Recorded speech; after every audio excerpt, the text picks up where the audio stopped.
سیدنا عمر فاروق خلیفہ تو رضی اللہ عنہ اور سیدنا حسین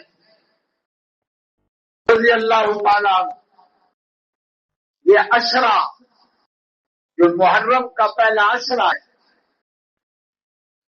اس میں خاص طور پر ان دونوں ہستیوں کی شہادت اور کارنامے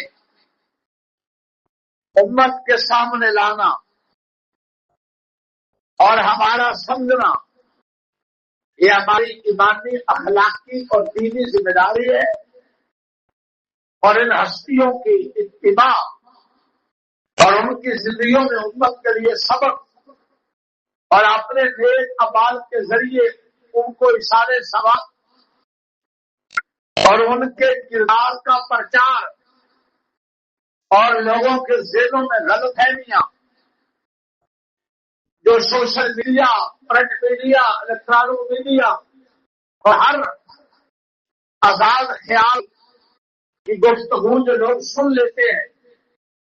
اور اس سے غلط فہمیاں پیدا ہو جاتی ہیں، ان کا ازالہ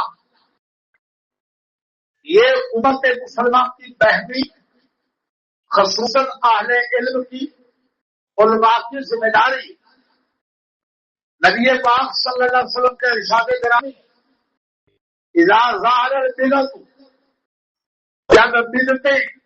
عام ہو جائیں، جو کام دین کے نہیں ہیں لوگ دین سمجھ کر کرنے لگ جائیں،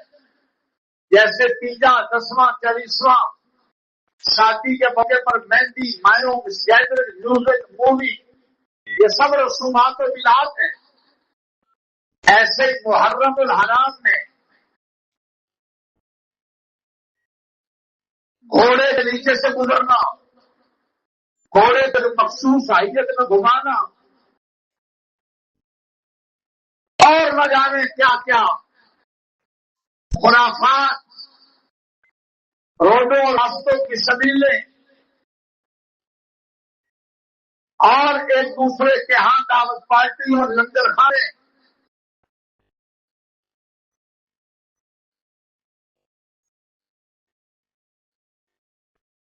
توجہ ہے؟ بدعت ہر اس کام کو کہتے ہیں جو دین نہ ہو۔ دین وہ ہے جو اللہ نے قرآن میں بتلایا،